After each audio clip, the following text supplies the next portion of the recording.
Gracias por estar en sintonía del canal parlamentario, el canal de la Asamblea Nacional. Quien les saluda es Elmer Marcia y este es su programa Desde el Parlamento.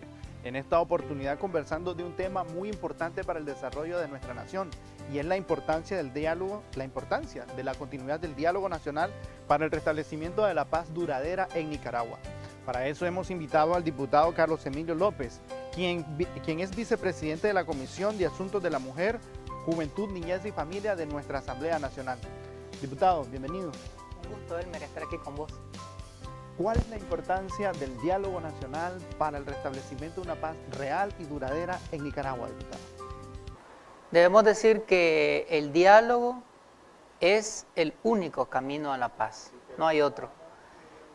En distintos momentos de la historia de Nicaragua, donde hemos vivido conflictos, la única forma, el único método, la única vía eficiente, eficaz y pertinente a través de la cual se ha logrado la paz ha sido por el diálogo. Si nos vamos a la historia reciente, en los conflictos de los años 80, donde vivíamos una guerra impuesta, una guerra financiada, dirigida desde el poder del norte, y en donde los nicaragüenses nos vimos confrontados, la forma de cómo encontramos la llave para darle salida a ese momento de confrontación entre los hermanos nicaragüenses fue a través del diálogo. Recordemos los procesos de Contadora, que fueron procesos de diálogo, de negociación.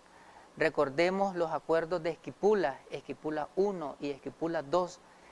Todos estos procesos no solamente contribuyeron a la pacificación de Nicaragua, sino también a la pacificación de América Central. En un momento donde parecía impensable que íbamos a recobrar la paz, donde parecía un imposible que se iba a desmontar toda esa conflagración, ese momento bélico que vivíamos en Nicaragua, se logró llegar a la paz a través del diálogo. De igual manera, en años sucesivos, en momentos de crisis y de confrontación, también hemos logrado la paz por la vía del diálogo. Y el gobierno que se configura a partir del año 2007 a la fecha es un gobierno de reconciliación y unidad nacional. Es decir, al llegar al año 2018, hasta hace unos 2 meses, Nicaragua gozaba de una paz social, de una paz económica, de una paz productiva, de una paz comunitaria, de una paz espiritual, de una paz multidimensional. Esa paz ha sido truncada, ha sido obstaculizada por la situación de crisis que estamos viviendo. Pero llegamos a esa paz al año 2008 porque este gobierno impulsó un modelo de diálogo. Es decir, el diálogo no surge solamente a partir de este momento de conflicto, sino que el modelo de gobernabilidad es a través del diálogo. Y así es, y es tan así que se constitucionalizó en la reforma del año 2014, se incluyó el diálogo, el consenso, como un modelo constitucional para poder formular las políticas económicas y sociales con los empresarios, con los trabajadores, con los sectores sociales, con las familias nicaragüenses. Entonces, esta metodología de encontrar soluciones a los problemas del país a través de la conversación, el entendimiento, la escucha, el parlamento, el asunto del parlamento no es solamente del poder legislativo, el parlamento, el dialogar, así es, de interactuar, de escuchar propuestas, de recepcionar caminos para fortalecer los procesos de desarrollo del país, es un modelo que se constitucionalizó porque ha venido siendo una práctica. Así que la crisis en la cual estamos viviendo en este momento, yo estoy seguro que así como en distintos momentos de la historia se ha logrado una puerta de salida a través del diálogo, de igual manera lo vamos a encontrar ahora. Bien, diputado, al respecto del llamado al diálogo para que se restablezca la paz duradera en Nicaragua, organismos y personalidades de diferentes lugares del mundo han hecho un llamado para que nos sentemos a establecer la vinculación entre el gobierno y las fuerzas opositoras. En ese sentido, el nuncio recién nombrado por la Santa Sede del Vaticano ha hecho un llamado porque la única forma para salir de la situación actual en la que nos encontramos es a través del diálogo. El Gobierno de Unidad y Reconciliación Nacional ha hecho constantes llamados, ha hecho constantes búsquedas a este proceso de entendimiento. ¿Cómo percibe usted la importancia del trabajo que ha ejercido el Gobierno de Unidad y Reconciliación Nacional para el restablecimiento del diálogo como medio para establecer una paz duradera en Nicaragua? Mira, diálogo es un vocablo que viene de dos raíces griegas, di, dos, y logos, conversación, palabra. O sea, el diálogo es el encuentro entre dos posiciones, pueden ser dos, pueden ser más, que se sientan a una mesa para presentar sus puntos de vista y encontrar soluciones a una situación. El diálogo es un espacio propositivo, constructivo, proactivo, que proyecta soluciones, que proyecta respuestas. Eso es un diálogo. Y es a eso a lo que ha apostado nuestro gobierno y ha mostrado, no solamente en el discurso, sino en la práctica, estar comprometido con el diálogo. Si hacemos un recuento de lo que ha pasado en estos 2 meses, diferentes sectores de la sociedad nicaragüense, incluyendo las iglesias, tanto católica como evangélica, solicitaron un diálogo.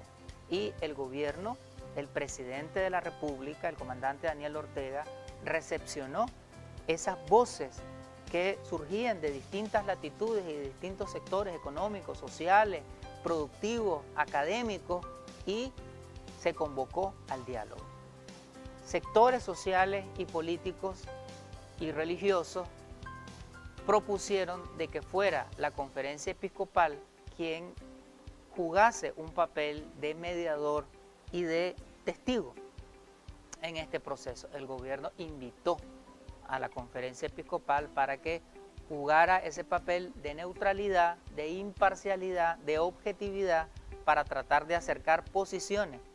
Un mediador tiene que jugar el rol de puente para ser un vector de comunicación entre lo que propone una posición, una parte, y lo que propone la otra parte. Y en ese papel de vector, de correa de comunicación, tratar de acercar posiciones para buscar puntos de consenso.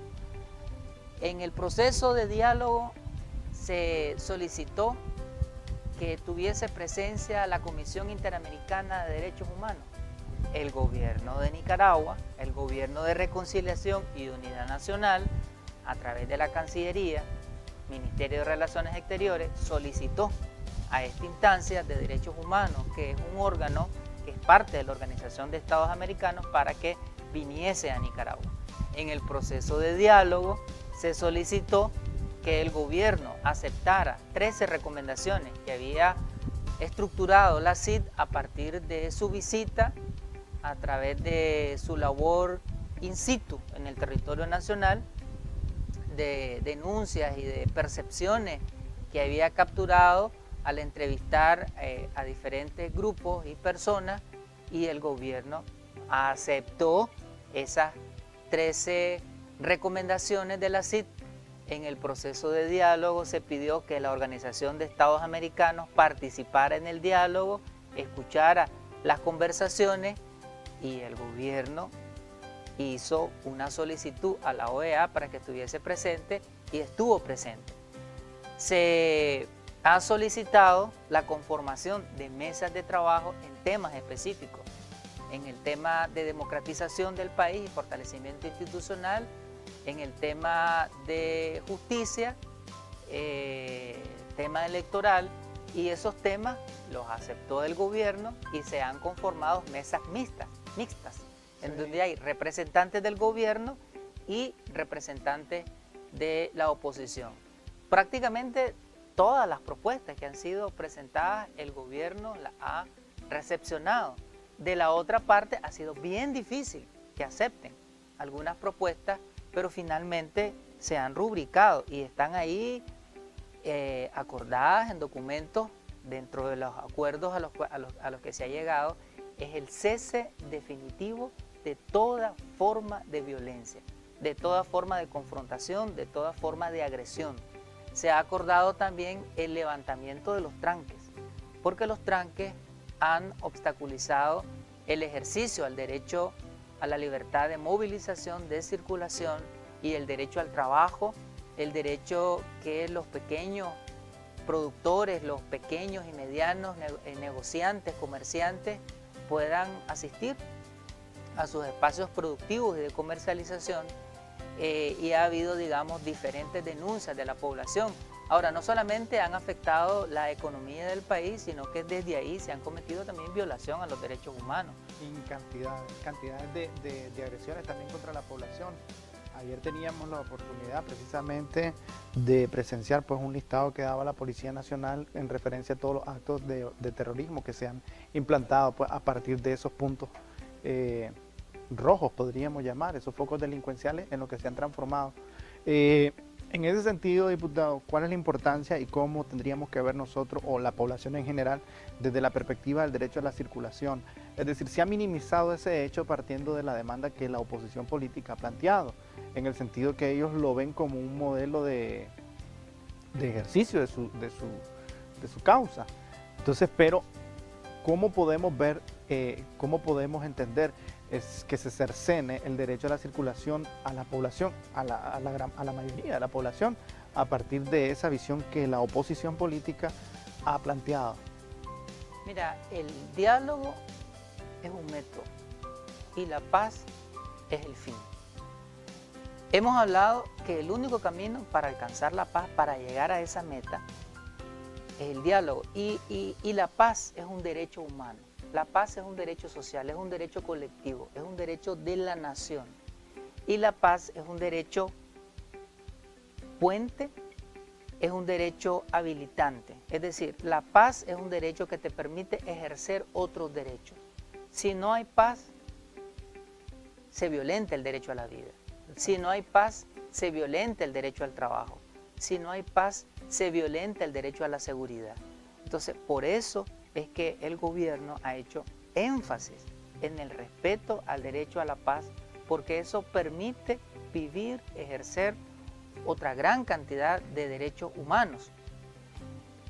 Todos estos obstáculos que se han presentado no son asuntos a menospreciar. Estamos hablando que los tranques, los obstáculos, las acciones de parálisis que se han llevado han afectado grandemente la economía. Estaba proyectado que Nicaragua iba a crecer en casi un 5%, es decir, iba a mantener esa tendencia que hemos tenido en los últimos años y que nos ha colocado como el país en América Central de mayor crecimiento, a la par de Panamá, sin tener un canal interoceánico, ¿verdad? Pero hay una multiplicidad de proyectos económicos, productivos, energéticos, de infraestructura, etcétera, que han posibilitado lograr ese crecimiento económico. Y que se ha logrado a través de esa política que se implantó desde 2007, ¿no? Diálogo y consenso. Diálogo y consenso con los otros sectores y con los sectores productivos del país también. En ese sentido, diputado, ¿qué es lo que podemos esperar? Es decir, cuando ya se logra un avance bastante significativo en un proceso de democracia como el que estamos viviendo, donde hay un proceso de restitución, donde hay un proceso de avance reconocido por organismos como la CEPAL, organismos de las agencias de Naciones Unidas, en los que van reconociendo avances en salud, en educación, reducción de pobreza, avances en infraestructura, la Comisión Económica para América Latina, pues la CEPAL reconoce el manejo de la macroeconomía y vemos que también esa macroeconomía, ese crecimiento también ha sido redistribuido a los sectores menos favorecidos. ¿Qué es lo que podemos plantear en una mesa de diálogo en ese sentido cuando hay una política institucional de restitución real de derechos? Mira, vos mencionabas, Elmer, al inicio algo muy importante. Vos decías recobrar la paz. Sí, no es que vamos a alcanzar la paz, es una paz que ya teníamos. Nicaragua estaba ubicado como el país más seguro de América Central y uno de los países más seguros de América Latina, con una de las tasas de homicidios más bajas a nivel internacional, 7 homicidios por cada 100.000 habitantes. Nicaragua estaba reconocida por todos los organismos internacionales como la capital más segura de las Américas, a la par de la capital de Canadá. Eran las dos capitales más seguras de América del Norte, América Central y América del Sur. Un país en donde no hay secuestros express, un país libre de maras, libre del control del crimen organizado transnacional, países vecinos y otros que distan geográficamente de nuestro territorio nacional, es decir, en distintas latitudes. El crimen organizado transnacional permea la policía, el ejército, las instituciones del Estado, el sistema de justicia, etc. Nicaragua hasta hace 2 meses era un país libre de las influencias del crimen organizado transnacional. Además, los índices, no solamente de homicidios, sino los índices de delitos contra la propiedad, de delitos contra la vida, Nicaragua estaba ubicado con los indicadores más bajos.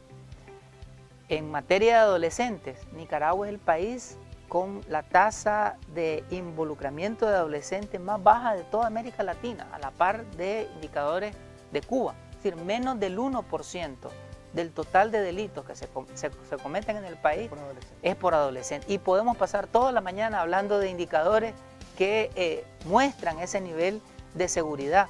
Pero además de esos indicadores de seguridad que se traduce a paz, son todos los indicadores económicos y sociales que vos mencionabas, en la macroeconomía, en la microeconomía, en términos del mejoramiento de una infraestructura de educación, de gratuidad de la educación, de un modelo de salud pertinente, de calidad, con calidez humana, con una amplia gama de servicios de salud para la atención peri, pre y postnatal a las mujeres, para dar cobertura a la vacunación a los niños, para disminuir las tasas de morbilidad infantil, un modelo de salud no solamente curativo, sino preventivo, que evita todas las enfermedades inmunocontagiosas, un sistema de seguridad alimentaria, un país que produce los alimentos que consume y que además de eso tiene la posibilidad de generar un excedente en alimentos para ser exportado. Es decir, también podemos hablar de muchos indicadores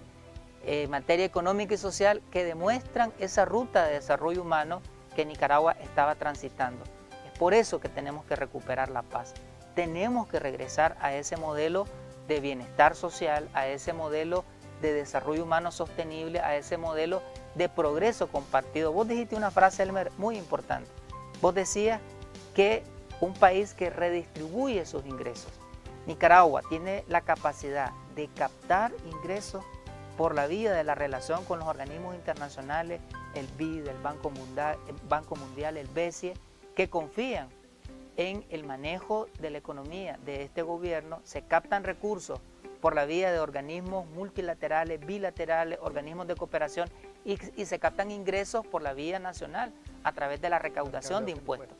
Entonces, todas esas fuentes de ingresos, el gobierno ha tenido la capacidad de retornar esos ingresos en carreteras, en infraestructura, en capacidad productiva, en inyección de tecnología, en transferencia de conocimiento a los pequeños, medianos y grandes productores. Es decir, un país que socializa sus ingresos, que los redistribuye de manera justa. Por eso el modelo que se ha venido construyendo en Nicaragua es un modelo de paz con progreso, es un modelo de paz con desarrollo, es un modelo de paz con justicia social. Y es precisamente eso uno de los planteamientos que hacía el expresidente de Brasil, Luis Ignacio Lula da Silva. Entonces él planteaba que algunas de las cuestiones que desde su partido empujaron, que incluían pues la restitución real de la clase trabajadora y la clase menos favorecida del Brasil, había prácticamente incomodado pues, ¿no? a la oligarquía de su país, que habían actuado pues, en una arremetida también contra él y su partido, porque precisamente al nosotros tener una escala en la que reducimos la pobreza, en la que restituimos los derechos de las personas, naturalmente también va a haber una base más grande de personas pues clase media y va a haber una ampliación también de los ingresos para todas y todos. Debemos hacer una pausa, diputado. Le pedimos que al volver continuemos con esa parte pues, que usted estaba hablando de la restitución del derecho y a partir de los indicadores pues, económicos y esa redistribución real de los ingresos del pueblo nicaragüense.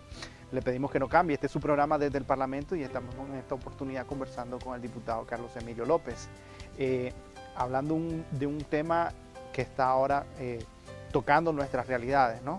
Y es el diálogo, pero nosotros lo vemos la importancia del diálogo para alcanzar una paz real y duradera en Nicaragua. Ya volvemos.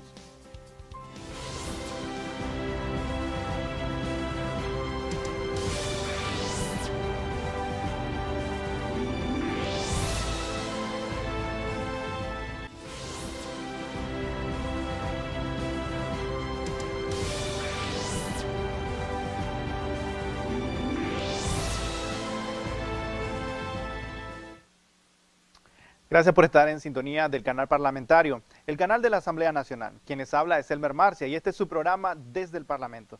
En esta oportunidad conversando de un tema muy importante sobre el acontecer de nuestra nación y es la importancia de la continuidad del diálogo nacional para el restablecimiento de la paz duradera en Nicaragua.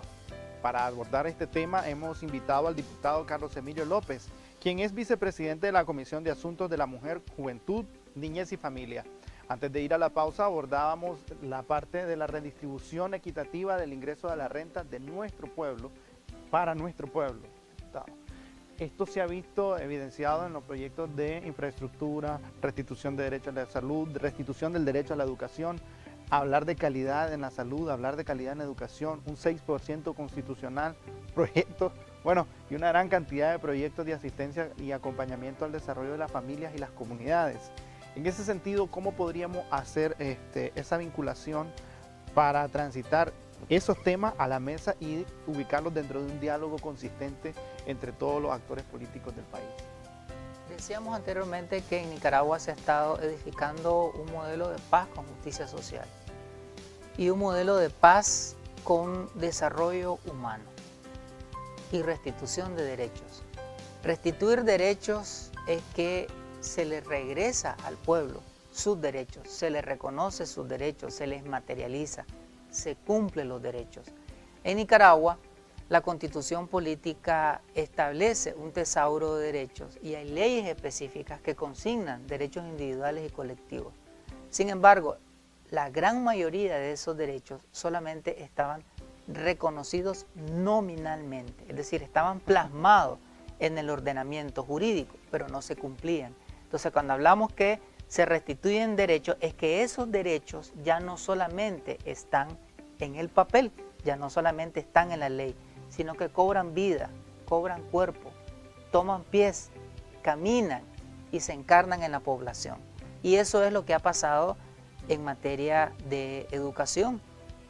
El primer decreto que emite el Gobierno de Reconciliación y Unidad Nacional, el primer decreto presentado por el comandante Daniel Ortega fue la gratuidad de la educación. Sí. Ese fue el primer decreto en enero del año 2007. ¿Qué teníamos anteriormente? Un modelo de educación privatizado.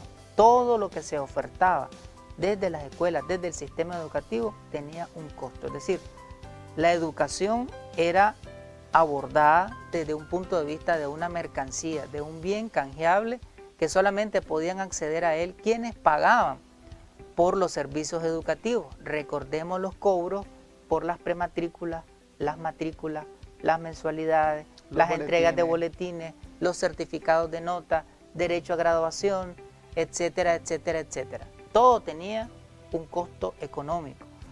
Al asumir el gobierno sandinista la administración del país, se instituye la gratuidad de la educación y todos esos servicios que dejan de ser servicios y se convierten en derechos exigibles y cumplibles para la población pasan a ser gratuitos. Y además de el derecho de la gratuidad, tenemos el derecho de la calidad de la educación. Empieza todo un proceso de transformación del sistema educativo, articulando los subsistemas que antes se encontraban dispersos y muchas veces en competencia, desarticulados, y se establecen vínculos entre la educación preescolar, la educación primaria, la educación secundaria, la educación técnica y la educación superior. Y se crea un sistema educativo con un conjunto de ramificaciones y de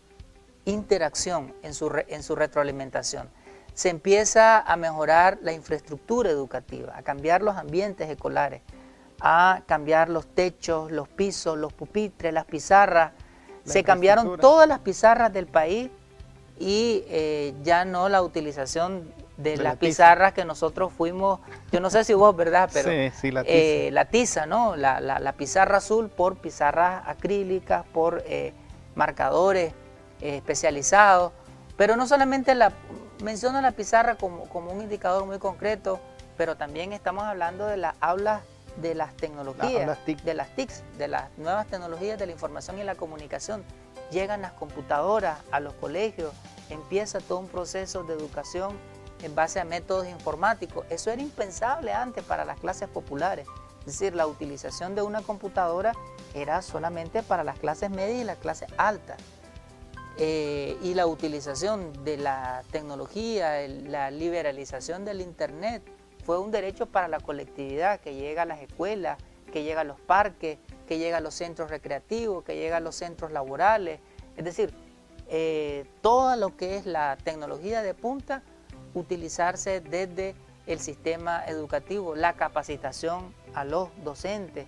Se empezaron a desarrollar los TECSES, que eran talleres de formación, de capacitación, para mejorar el nivel de información, para que los docentes pudieran asumir nuevas tecnologías, nuevos modelos pedagógicos, interactivos, dinámicos, pertinentes. Por otro lado, la eliminación del empirismo en los docentes, es decir, buscar cómo todos los profesionales de la educación pudieran tener su título en licenciado, en licenciatura, y los que ya tenían el título de licenciatura, especializaciones en posgrado y maestría a través del sistema de educación superior. Es decir, se mejora la calidad educativa, mejorando el nivel de profesionalización y especialización de los docentes. Además de eso, también el ingreso sobre la renta de las y los educadores, es decir, que ese era también un talón de Aquiles. Es decir, cómo no solo subimos la calidad, sino que también mejoramos la calidad de vida de las y los educadores en el país. Hay un reto grande porque, es decir, la educación es un proceso constante. Cada año el Gobierno de Unidad y Reconciliación Nacional, a partir del 2007, no solo hay un incremento real en el ingreso de las y los educadores, sino que también hay un aumento en las plazas, es decir, porque el sistema educativo es un sistema vivo, entonces hay un desarrollo también y una ampliación de la base activa de maestras y maestros en nuestro país, acompañados precisamente de ese proceso de tecnificación y educación con las normales. Lo pudimos ver también que en ese momento, hace como 9 años, creo, 8 años, también se acompañó de las universidades. El CNU entró también a jugar un papel importante para brindar un acompañamiento a la educación de maestrías y educación de posgrado para las y los docentes del país. Diputado, en el ámbito de la salud hemos visto también restitución de derechos que hasta antes del 2007 habían sido prácticamente negados a la población nicaragüense. Y no es solamente de la infraestructura nueva de utensilios médicos, sino también de la atención de calidad en los médicos y en los hospitales y centros de atención primaria. En ese sentido, ¿cómo podemos interactuar nosotros a partir del diálogo en un proceso de ahondar estos avances en el área de la salud? Tenemos que recuperar la paz que teníamos, paz con educación, paz con salud. 9 hospitales nuevos, 9 infraestructuras sanitarias con diversidad de programas, con diversidad de atenciones especializadas, materno-infantil, en enfermedades crónicas, en enfermedades complicadas, que antes solamente los ricos podían atenderse en ciertos hospitales privados y muchas veces fuera del país. Estos hospitales que se han venido construyendo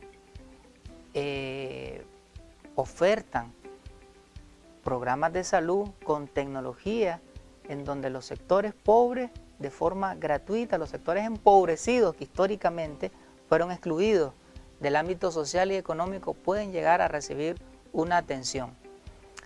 Y eso nos ha posibilitado reducir la mortalidad infantil. De ser un país con la tasa de mortalidad infantil más alta de América Central, hemos pasado a ser de los países con tasas de mortalidad infantil de las más bajas. Nosotros en los años 90 teníamos una tasa de mortalidad infantil de 70 aproximadamente por cada 1000 nacidos vivos. Nosotros actualmente tenemos una tasa de 18 por cada 1000 nacidos vivos. Hemos logrado reducir la tasa de mortalidad materna. Importante. El número de mujeres que mueren al dar a luz y se mide por cada 100.000 nacimientos. Hemos reducido a más del 50% la tasa de mortalidad infantil, de mortalidad materna logramos cumplir con los objetivos de desarrollo del milenio y estamos ahora en la ruta de cumplir con los objetivos de desarrollo sostenible en cuanto a seguir reduciendo la tasa de mortalidad materna.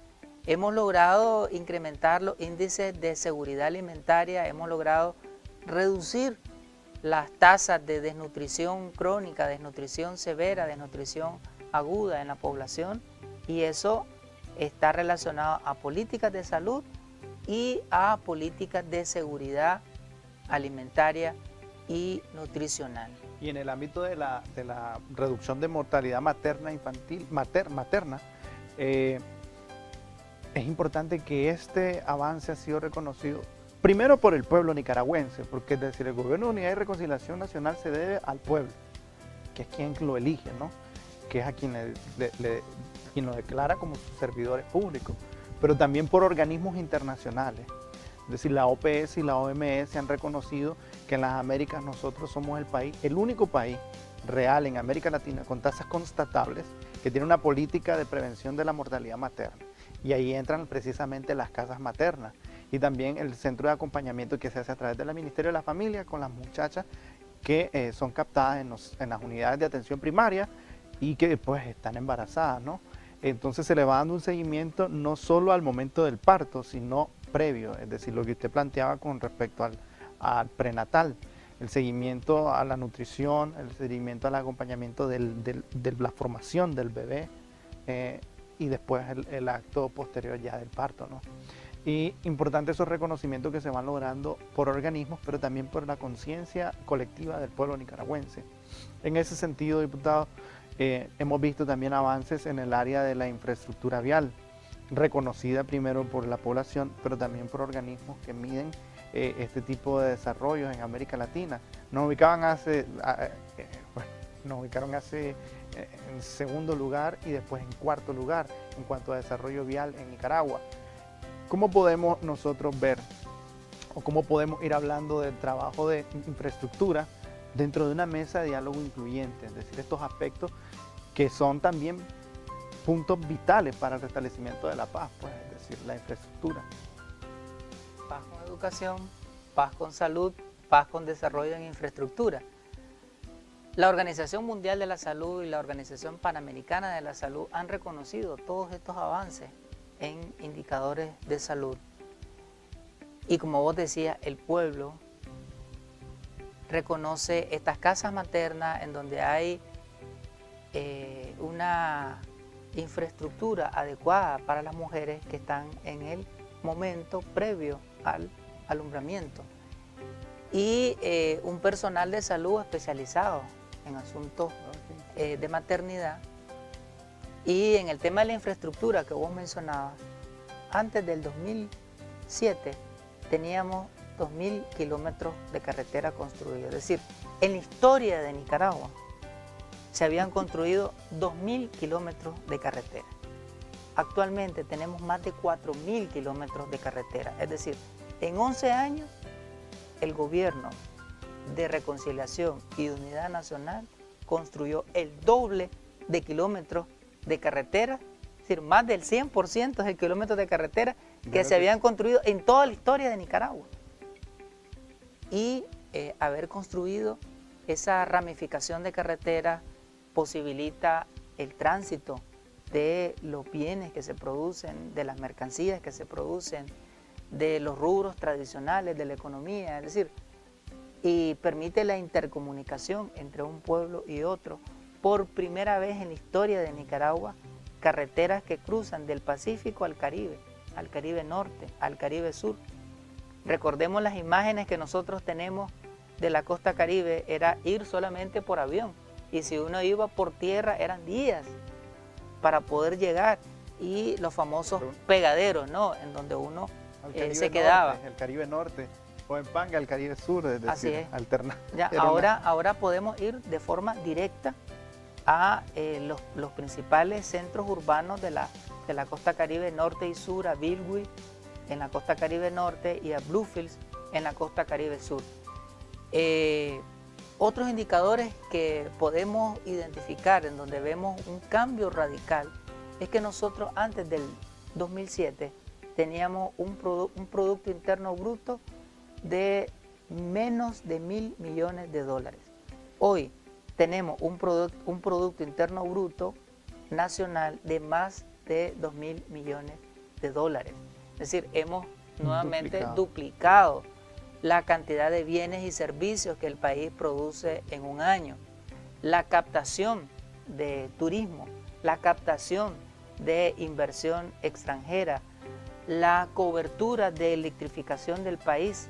Estamos ya cerca de llegar al 100% de cobertura de la electrificación del país, 95% de cobertura de electrificación. Es decir, antes el tema de la energía eléctrica era un tema de las ciudades, ¿ya? Para las zonas campesinas, las zonas alejadas del país, era la cultura del candil, ¿ya? Yo recuerdo en la jornada, en la Cruzada Nacional de Alfabetización, participé, era un niño, fui el alfabetizador más chavalo, estaba en primaria, pero así me fui a alfabetizar. Y en las zonas rurales la gente se alumbraba con los candiles. Es más, los alfabetizadores fuimos con candiles. Nos dieron a cada alfabetizador un candil para poder enseñarle a leer al campesinado.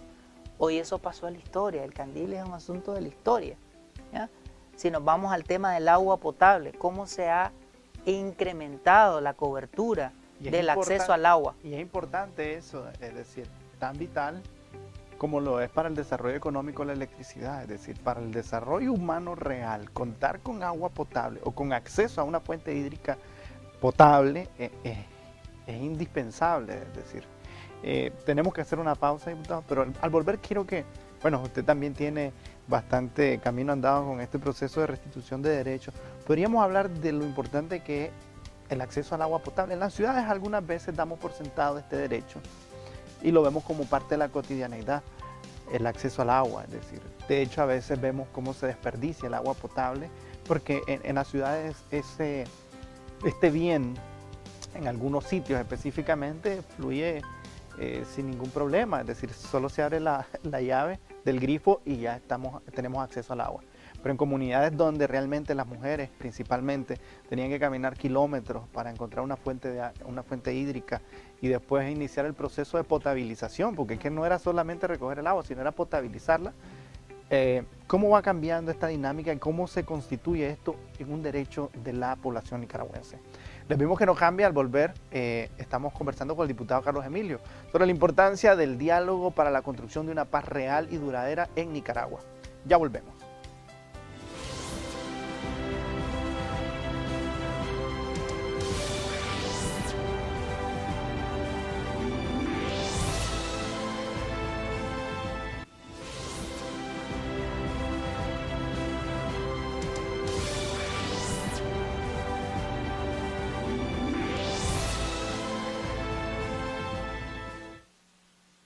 Gracias por continuar en sintonía del canal parlamentario, el canal de la Asamblea Nacional. Este es su programa Desde el Parlamento y quien les habla es Elmer Marcia. En esta oportunidad conversando con el diputado Carlos Emilio, quien es vicepresidente de la Comisión de Asuntos de la Mujer, Juventud y Niñez y Familia de nuestra Asamblea Nacional. Con él abordamos un tema importante para el desarrollo de nuestro país, que es la importancia de la continuidad del diálogo nacional para el restablecimiento de la paz duradera en Nicaragua. Antes de irnos a la pausa, entonces conversábamos un poquito de ese proceso de restitución de los derechos y la importancia que tiene para el desarrollo humano todas las acciones que ha emprendido el Gobierno de Unidad y Reconciliación Nacional. Pero, diputado, dentro de este diálogo hemos ido viendo cómo ha ido una escalada de violencia por parte de algunos grupos opositores al Gobierno de Reconciliación y Unidad Nacional que nos han llevado a conocer espectros de violencia inéditos en nuestro país, capítulos oscuros de nuestra realidad. Y ¿cuál es la perspectiva dentro de una mesa de diálogo partiendo de esos hechos de violencia y de odio que hemos sido víctimas, pues, la población nicaragüense, a partir de las demandas que grupos opositores al gobierno pues plantean? Nuestra más enérgica condena por todos los actos de violencia, las diferentes formas de violencia que se han dado en estos 2 meses y que le han cercenado la vida a niños, adolescentes, a jóvenes, a mujeres, a personas adultas. Ni una muerte debió haber ocurrido, ni una muerte más, ni un acto más de violencia. Censuramos desde el punto de vista moral la violencia discursiva que hay, la violencia en las redes sociales, el lenguaje de violencia en algunos medios de comunicación. Todos esos mensajes que se han enviado en donde se fomenta el odio, en donde se fomenta la confrontación, en donde se fomenta la agresión entre hermanos nicaragüenses, en donde se estimula el fratricidio. Eso debe de parar. Basta ya de violencia, basta de todas las formas de violencia y tenemos que retomar el curso del diálogo a todos los niveles, el diálogo en las familias. Todas las familias nicaragüenses deben de convertirse en una mesa de diálogo y que las diferencias políticas, religiosas, cualquier diferencia que tengamos no sea un motivo para ofendernos, para agredirnos, para lastimarnos. Es momento para reconciliarnos en todas las familias, pedirnos perdón, abrazarnos, tolerarnos y recobrar ese sentimiento de fraternidad y de hermandad que estábamos construyendo. Tenemos que retornar a una cultura de diálogo y de paz en todas las iglesias, en todas las familias, en todas las comunidades, en todos los centros de trabajo, en todos los espacios de convivencia de los nicaragüenses y retornar a la mesa de diálogo oficial entre el gobierno y la oposición. Un diálogo que sea constructivo, propositivo, pensando en la nación, pensando en los intereses de la colectividad, en el bien común, en el desarrollo de Nicaragua, en la sostenibilidad de nuestro país. La lógica del diálogo tiene que ser una lógica de ganar, ganar. No una lógica de confrontación y de convertir la mesa en un campo de batalla y que salgan ganadores y perdedores. Esa no tiene que ser la lógica, porque el diálogo es un método de resolución alterna a los conflictos en donde la filosofía no es imponer, no es avasallar el criterio del otro, sino es encontrar puntos de equilibrio, puntos de acuerdo y de consenso que permiten un beneficio a toda la colectividad. En este caso, la nación. Tenemos que pensar en la economía de Nicaragua, tenemos que pensar en la estabilidad emocional de los nicaragüenses. Muy importante. Durante estos dos meses hemos vivido zozobra, angustia, desvelos, pesadillas, incertidumbres. Hay mucho nerviosismo en la población, hay mucha desesperanza en la población. Tenemos que pensar en regresar la paz espiritual, en regresar la estabilidad emocional a nuestro pueblo. Tenemos que pensar en no seguir dañando y destruyendo la infraestructura económica del país. Se han dañado alcaldías, edificios de salud, de educación. Al destruir esos bienes no se le hace daño al gobierno, se le hace daño al pueblo, a la población, porque es la población la que financia y la que sostiene esos bienes públicos.